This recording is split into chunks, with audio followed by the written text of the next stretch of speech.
was the best piece of advice on writing you've ever received? Gosh, I think there've been a lot over the years or whatever, you know. I think trusting your actors, you know, I think is really, really kind of important, you know, as a writer. Trusting the actor's instincts about, you know, either the line or about the moment or about any subtext. I think it's really important. Sorry, so Yeah. that's great. Sorry to interrupt. So when you said again, the best answer wins, best idea. So if an actor has a suggestion and it's not on the script, but it's set in the moment, Yeah. sometimes you're like, you know what, I like that. Let's go with that. You know, I think for me, you know, this gets into a whole kind of like a discussion, but for me, I think there are reliable writers and unreliable writers. You know, I think as an actor, when you pick up a script from a writer that you don't know, there are ways of telling, you know, whether that writer is reliable. And if that writer is reliable, then you kind of put your instincts, you know, to the side and follow this writer's kind of like map and see where it leads. And then, you know, along the way, you might have some questions, whatever. And then you might get a script where the writer is clearly not reliable. And so you have to kind of measure the essence of the story, measure the essence of the writer's intentions, and keep your instincts close to you so that you can kind of let your instincts guide you a little bit, you know. So, you know, that's the way that I kind of approach things as an actor. So as a writer, I would hope that most actors who read my scripts can tell that I'm a reliable writer. And so I think that buys you a little bit of time in letting the actor kind of follow you on your journey and trusting your instincts. And then along the way, you know, there might be some discussion about that scene doesn't work or where is that line coming from, and then you might, you know, be proven wrong, and that happens, you know, naturally. I think over the years for me, I think when I first started writing, I was really kind of specific about the world that I wanted to create, the scene that I wanted to create. I wanted to kind of really dot all the I's and cross all the T's. And then I think as I've written more and more, as I've, you know, kind of grown as, you know, storyteller, I've kind of been more comfortable with letting go of some of that stuff and letting kind of like things get figured out, you know, during the process of either rehearsal or filming or whatever. So trusting the actors a little bit, I think is good, you know. Not spelling everything out, I think, is important, you know, something that I've learned. And I think, I mean, these are not really advice, kind of like comments that I've received, but it's more things that I've learned. I don't know if that makes sense. But for me, when I first started writing, I had all these secrets that I wanted to keep. And they were my secrets about as the writer, and I didn't really want to share it with the audience. And then, you know, and then the more I've written, you realize that you have to share things with the audience. That's the relationship.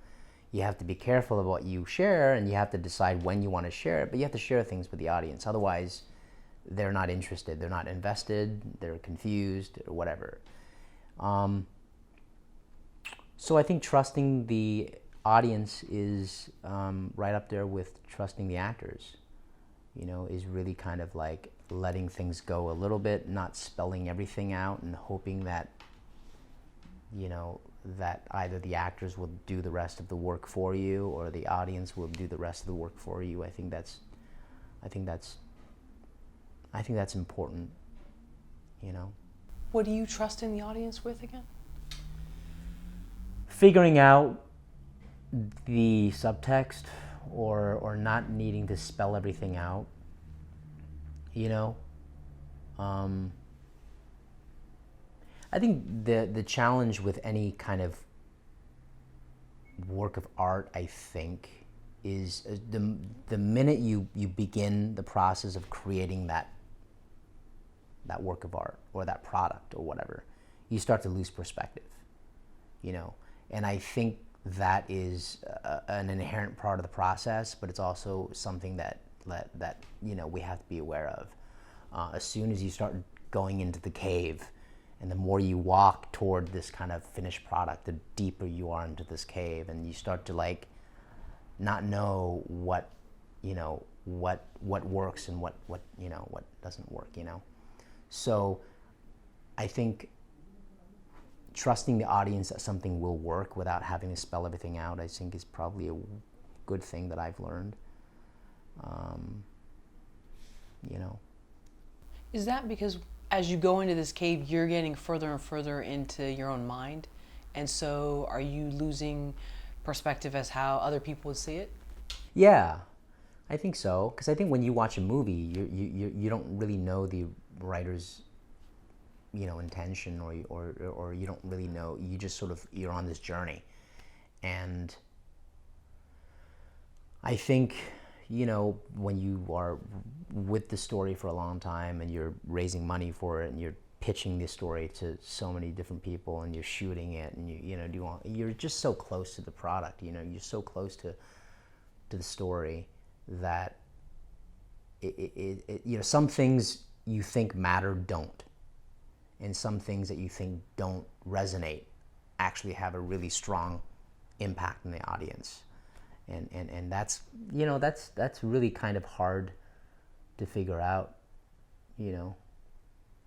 What secrets do you think they want to know, and why? Is it because they want to know they're like you? Well, what I meant initially was just kind of plot secrets, you know.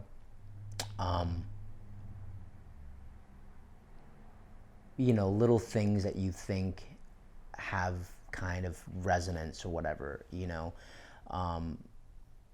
Like, you know, the very first play that I wrote back in 2004, I loved that play. It had a lot of heart, you know, and it was really kind of like special in its own way. But when I read it now, you know, I see all these kinds of writer's secrets, you know. I see all these kinds of kind of really esoteric things that mattered to me as a writer, but they didn't really matter to the plot per se, you know, and they didn't really have, you know, an impact on the story, you know. And so I think for that specific story, as an example, you know, some of those decisions kind of confused the audience, you know, in that specific script, you know. So it's more about that, but yeah. Well, they say the writer reveals things about themselves, even if the story's embellished, even if it's not a true story, but they reveal who they are and their character. Yeah, you know, I was listening to an interview the other day on NPR, and